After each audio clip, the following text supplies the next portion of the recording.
Hello and welcome to the Mental Health Podcast, the most unoriginal podcast name for a show that talks about serious stuff. And the progress of the title is still in progress, but there's going to be a good discussion today. And it's weird because these are people I've actually met and talked to in person. Hashtag the connection familia. Ashley Navarro and Courtney Fong, a.k.a. Fongo. First, Fongo, how are you doing on this whatever day it is? It's great. It's sunny where I am, Matt. I'm not sure where you are or how the weather is where you are, but it looks like the sun's shining through your blinds. So the weather is great. I'm doing well. I'm so glad that school is done, and my dog is very happy. Her ear. Oh, you can't see it, but she's listening to this podcast as well. So we're both very happy. Now, just to check, because you said her ear, does that imply she only has one? Okay, one of her ears was in it. There you go. This is Cotton, one of my dogs. Oh my god, so cute! She will be watching. Thank you, Oh Cotton. my god, I have to meet your dog. I honestly have to. Cotton's going to be the best thing about this podcast, just like Yeah. Computer, because that's what it looks like. And then Yeah. we have Ashley, who has no nickname as of now, which we'll have to work on because there needs to be a nickname for everyone. Ashley, how was this day? Which I don't know what day it is. Might be a Thursday, I think. Thursday. Well, Yeah. sunny outside. Eating food. Yes. And looking at Courtney's dog because it's like the cutest thing ever. It is. And it is sunny today. And it's in location that can't be revealed because it's a government secret, as we're all in the witness protection program, but Yeah. that's for another day. On today's show, which we are going to talk about mental health, and this podcast started up a while ago. I kind of put it on the back burner with school and the newspaper, but now school's over, and I decided what better way to bring it back than with people from the newspaper. So we'll start off with mental health discussion by talking about Fongo. We are. Well, it was that or dog. We're definitely watching TV. Oh, yeah. We actually haven't decided yet. Let's decide. Yeah. Do you hear her? Yes. Oh, I'm sorry. She's too excited to see you guys. What is she doing? She gets really, really excited, so she's whining right now because she wants to get up to the screen. Oh. Yeah. Okay, go ahead, Matt. Sorry. Well, I mean, no, Cotton, tell us about the mental health piece that Fongo wrote. Well, I didn't read it, but I'll tell you about it instead. So I wrote a piece on mental health for one of the journalism classes, and it actually wasn't in the newspaper, it wasn't for the newspaper. So it wasn't published, but I got some really good interviews on the subject. And basically the piece was talking about mental health on college campuses and how it's more of an issue than a lot of people realize. And one of the people I interviewed was a professor at the college, and this professor was telling me about how 7 years ago he had a student who committed suicide, and she was a mother of a 2-year-old daughter. And then Sorry, I'm not trying to laugh at you. I can't believe you guys can hear her. I'll have to move locations. But It's a serious topic, but Yeah, this. okay, good. So he had a student who committed suicide 7 years ago, and that was difficult for him to talk about and share because he was remembering. He was kind of remembering that day during our interview, and he said he just had to walk into class and tell the students, yeah, she's gone. She's no longer with us. And that was difficult to write about. But then he also told me that 4 years ago, he had a student who wasn't in the best situation at home. And that student was like super enthusiastic to come to class because it was away from home. So the student was really enthusiastic and really motivated and just kind of lit up the room. And that student 4 years ago died because his father, who was suffering from mental illness, shot and killed the student.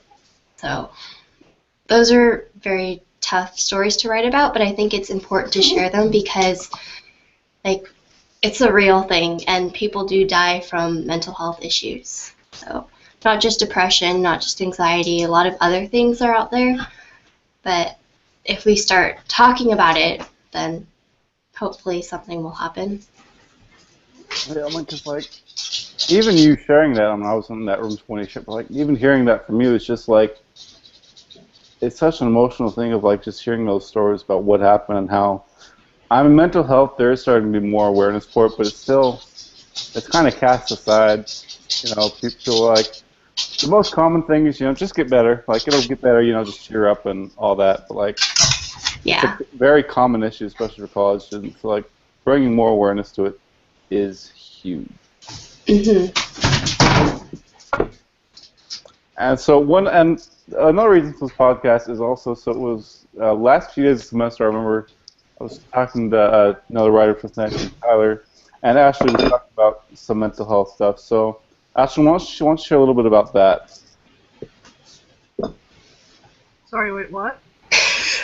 So, No, it cut out like part of it. And oh yeah, so it was during last days of the semester. I think it was when pretty much everyone left. It was just I was talking to you and Tyler, and there was this discussion about mental health and like I'm just experiences with it and like some of the cultural views of it. Oh, okay. Well, I guess I'll start with like the cultural part of it. Depression, I've gone through it because I have it. And one of the things that like was really hard to like accept about it was that like, when I talk to my family and they tell my mom like, oh, like the doctor gave me medication. I was like, why? Why did they give you medication? Like you don't need that. And it's like, well, they say that I go help. And then like after that, I had a conversation with my sister, and she had taken medication before. When she told me that my mom actually takes medication, and that like my family like depression, but no one actually faces it. And it makes me think of, which is like actually kind of funny. It makes me think of whenever someone in my family gets sick, get like fever or something. No one even wants to accept the fact that they're sick. Like my mom will never accept the fact that I have a fever if I have one. For the longest time, I won't go to the doctor because I mean, I don't have to go to the doctor. I'll just take some cold medicine and I'll be fine. And it's just like me being Spanish Mexican. It's I don't know. It's something like I really have observed through like other people. No one in our culture wants to accept something bad, and that we're just kind of all supposed to like live our lives. Like, I personally don't even know if my family has any other like mental conditions because no one like my like other aunts and uncles like no one really goes to the doctor, and so it's like that all just goes together with like mental health and yeah, I lost my train of thought right there, but it all just goes together as to like the fact that there's such a huge stigma behind it. And I think And for you and like with your family, like where do you think that just the thing of not being able to talk about it comes from? um a good question. I think it probably comes with like what's the word, like kind of like identity roles that you play within your family, and that like the mom's supposed to be the one cooking, the super cliche Mexican thing. Dad does the working, and then like everyone's just supposed to like live this life and grow old and continue with it. So like if you have mental illness, like or if you have depression or something like that, it's like you shouldn't be having that because that's not part of like the role that you're supposed to play in the household. I think that's where it comes from. And so no one wants to talk about It's like there is no role for depression. it. Yeah. Um, and this is one thing we talked about before the show, and I know Courtney, you also mentioned it. So what about you with the cultural views of like depression and mental health issues? I was talking with you, Matt, earlier about how a lot of my Asian friends, like in the Asian culture, it's very collectivist, so there's not a lot of self-expression, I think. And in collectivist cultures, I feel like the tendency is, oh, sorry, I'm sinking. I think the tendency is to kind of keep your emotions or your feelings inside because you're considering things from a group perspective. And in some points, that's not very healthy if you're kind of just bottling things up. So I know that some of my Asian friends, like, we just grow up kind of thinking, okay, this is normal. Like, I can't really express myself. And then when we get to college, it's like, wow, there's so much freedom here. Because you don't have those roles, like Ashley said, you don't have your role as the academically achieving student, the good child. Like, there are a lot of different opportunities in college to explore. So it's just something that I've noticed, like in Asian culture, collectivist cultures, sometimes bottling your emotions up can kind of lead to a less healthy mindset. I mean, one thing that I think is just comes across is that so there's these defined structures of what you have to be. And if mental health gets in the way of that, put the mental health issues aside because you have a job to do, you have a certain role to fill, and that's what your place is here for. You're not here to deal with your own stuff. It's all about the family. It's all about the collective unit. There's not that individuality in being able to express like what you're going through. Yeah, I think that's a good way to put it. That's kind of thing we see across all areas, and this goes into stuff from earlier podcasts about masculinity and the idea of you have to be masculine, tough, and you can't really express the inner issues you have because you have to be masculine after these people, a figure people look up to. So it's not if you have weakness, you have to hide it because weaknesses aren't masculine. I mean, yeah. Yeah. So it's So I mean, but one of the big things of this podcast is finding ways to try and remove these stigmatizations, remove the cultural barriers with it. So like, starting with you, Courtney, like, what are some ways that you think some progress could be made with trying to break away from the cultural views of mental health? I mean, we're already talking about it, like, with this podcast, and then other people are coming out, celebrities are coming out with depression, anxiety, and it's becoming a more acceptable thing to talk about. But I still feel like in the family structure or just when you're talking with your friends, like it's not an easy topic to bring about because of the social stigma. So I don't know. I think aside from talking about it, there needs to be actual action. Like, oh, that's punny. But I think some sort of support from legislature is what I'd like to see. Like, I know that California recently passed a health bill saying more money needs to be allocated in community college for students to address mental health issues, and I think that's going in the right direction.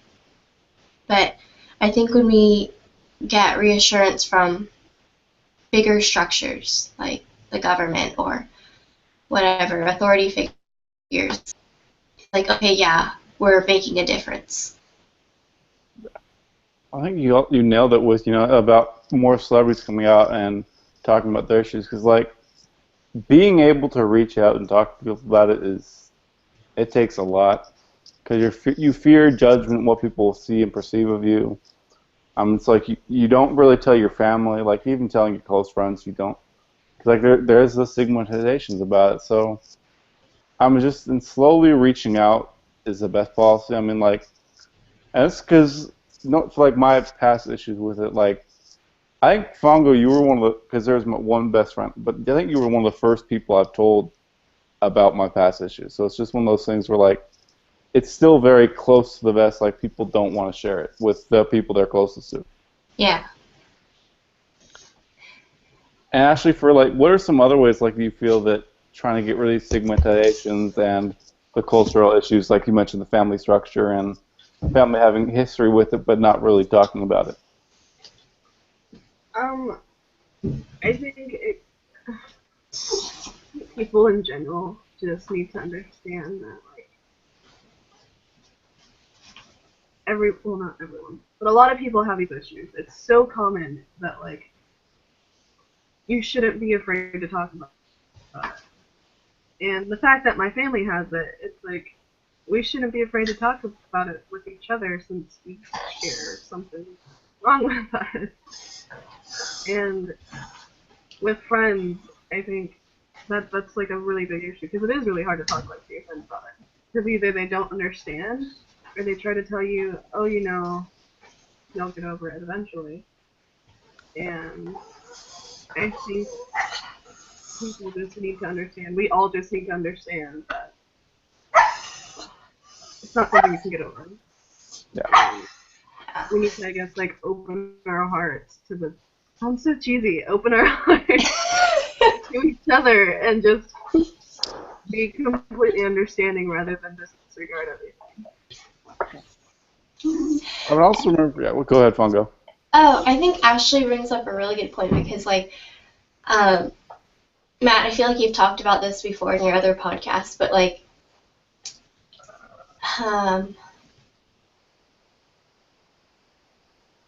people, even if they're trying to be understanding, they might say something like, oh, it's okay, like, you'll get over it, don't worry, it's just all in your head, you can work through it, I know you can't, like, that's supportive, and it's nice to have support, but at the same time, it's not necessarily the right thing to say, because a lot of times, it's just like having a physical disability.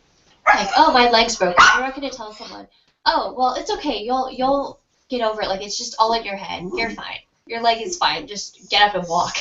Yeah. Like, that's something that I think a lot of people don't realize. It's like, one, it's not an easy thing to fix. And two, when you're telling someone that, it's like, it's putting a lot of blame on that person. So even if you're trying to help, sorry for the barking dog, it doesn't necessarily alleviate the problem. I mean, you mentioned that because, like, obviously they are trying to be helpful, but I mean, when it is a very negative frame of mind. It's very self-doubt. I mean, just your mind ripping itself apart. Just all types of negative thinking. So while you do appreciate that a friend is trying to say, it will get better, things will get better, but at the same time, it's like, you know what? Screw you, because right now I'm not seeing it that way. Like, this shit just sucks, and I'm fucking doomed because it's just how it's going to be. I think something else that doesn't really ever get brought up is, like, I've noticed on, like, forums, and I've noticed on, like, even, like, YouTube comments and, like, Twitter, that there's people that have these mental issues, and then they'll comment on the fact that, like, a celebrity, like, comes up saying it. Like, oh, no, they don't have it. Like, it's like you don't know that person. Don't think that they don't have a mental health issue, like, at all. And I see that so much, and I don't understand why someone who, like, has an issue disregards someone else's issue. And I don't know. I've realized that, and I don't understand it. And I don't get it, because I see it a lot. I mean, it's true, but it's like trying to find words for what caused, like, I don't know, I don't think it's individuality. I'm just trying to be, it's just trying to be different people. So this, but like, it doesn't make sense. Yeah, I don't. It's almost like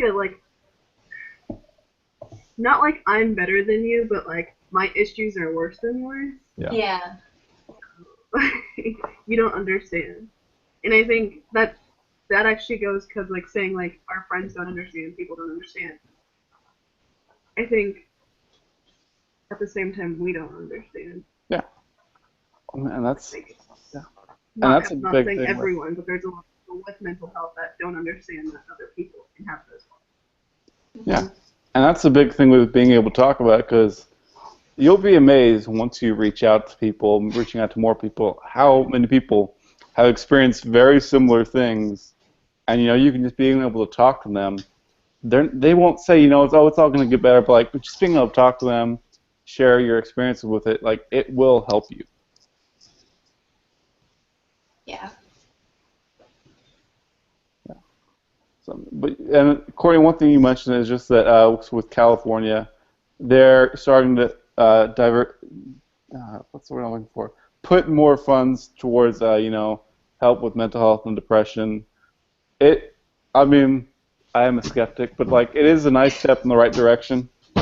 There's a lot more they could do, because this goes into the weeds of just like how much they're funding for how many colleges. Like I feel like there's a lot more they could be doing for that, but obviously it's going to take a lot of time. Mm-hmm. It's just, and really the first step is for being able to find someone to talk to, because again, there's other people out there who are like you, who you'll be able to relate to, and it'll just help. Yeah. Yeah. So let's see. So I mean, and then one other thing I actually you talked about is just you're talking about. I remember you mentioning like prescriptions, and like how the first like I'm trying to remember what you're saying about it, but do you remember you're talking about prescriptions, how the first early times, like how different the moods are, and then how later on it. Wait, you're talking about this. I don't know. I was trying to remember what it was.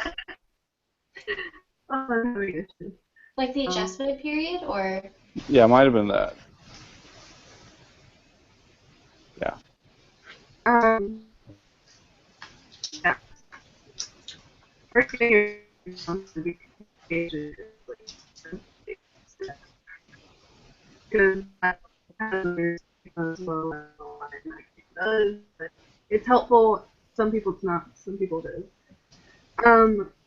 The first few weeks for me personally were like they were kind of like hell. Like it was like, why is this medication making me feel like so weird constantly? I was having like mood swings like every single day. One moment I'd be crying, the next moment I would just like be happy and okay, and then the next moment I would be like super depressed and not want to do anything.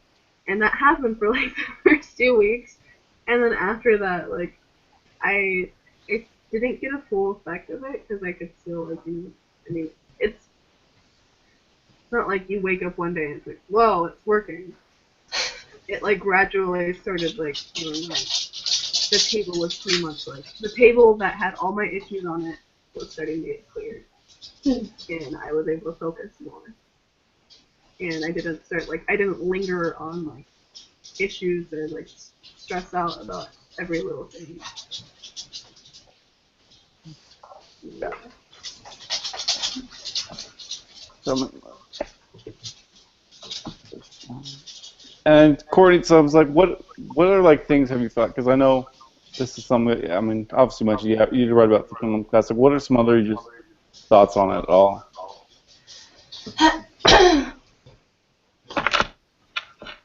Excuse me. Something that really helped me get through. Well, I am clinically depressed, or I was. Like, I was talking with Ashley yesterday about how, like, sometimes it never really goes away, or just keeps coming back and back.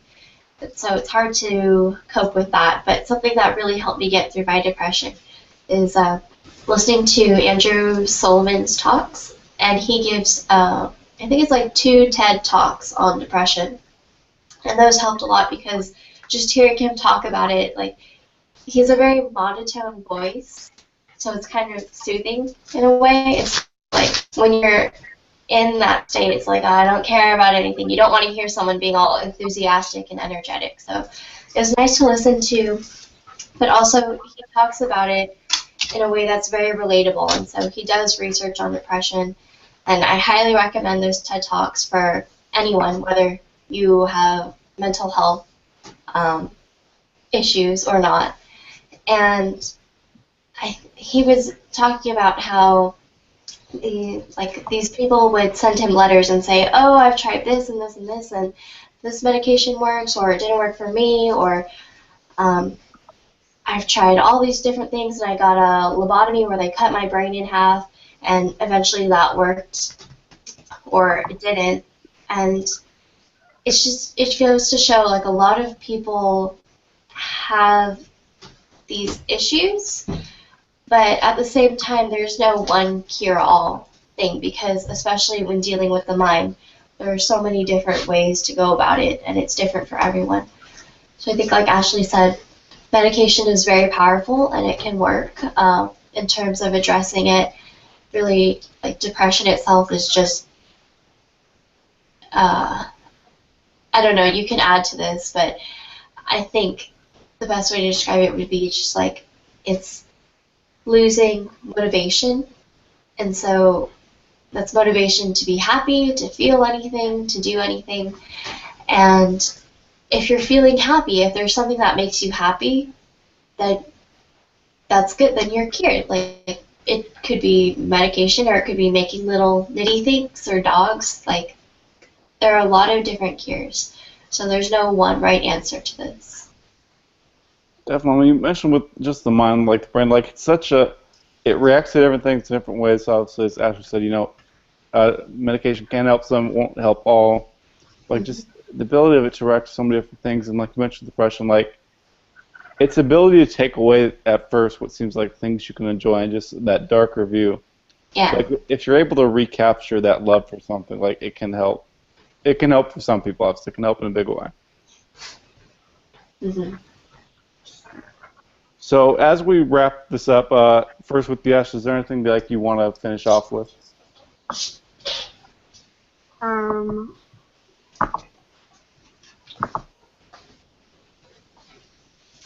God, there's so much to say.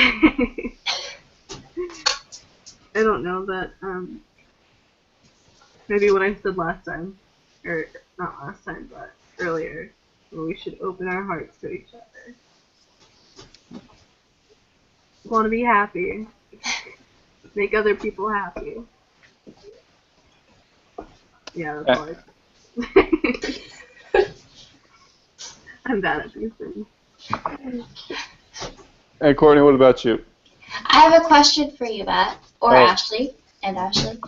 What do you think we can do? I mean, like, this is a pretty common question, but what do you think we can do to, I guess, address the issue, bring light to it, or tackle it directly? What can we as individuals do?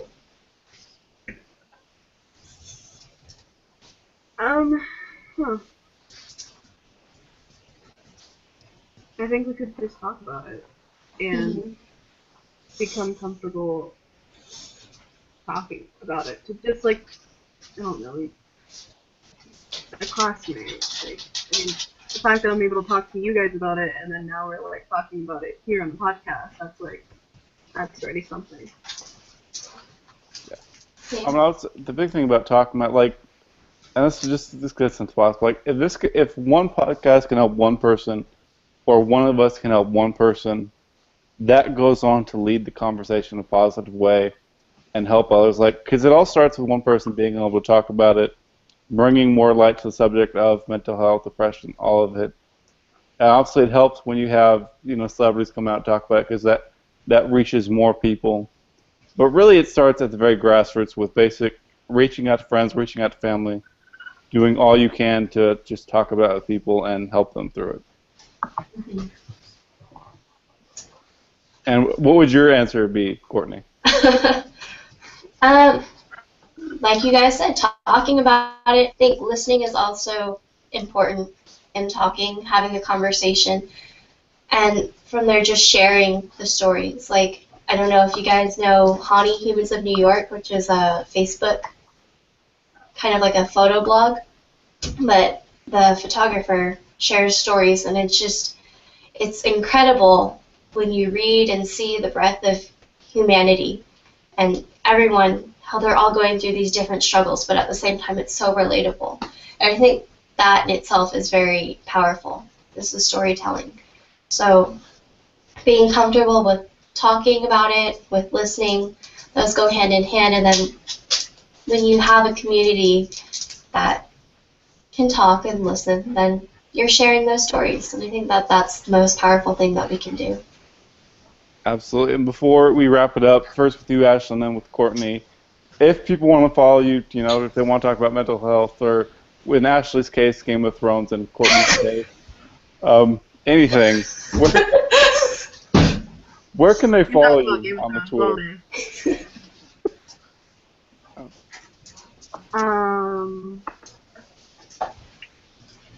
Yes, Twitter. Yeah, Twitter. My Twitter.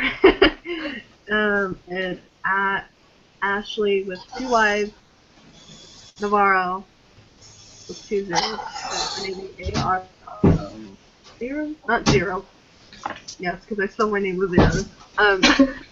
O. And just to double check, you do like Game of Thrones spoilers, correct? Game of Thrones spoilers. What do you mean? People spoiling the show before you can watch it. I mean, I watch it as soon as it airs, so. Oh, okay. Y'all I would might be the spoil one it. spoiling. Oh, there goes that.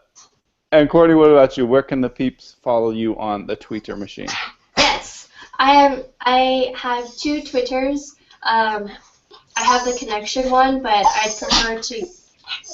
prefer to use the personal account. So you can follow me at, I think it's Fongo Ale, which is at FONGAULAIT,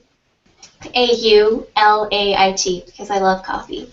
So that's Fongo with milk, Fongo Ale. And everyone, I do want to thank you for listening. Eventually, this podcast will have a title, but for now, it is the Mental Health Podcast, Episode 3, signing off.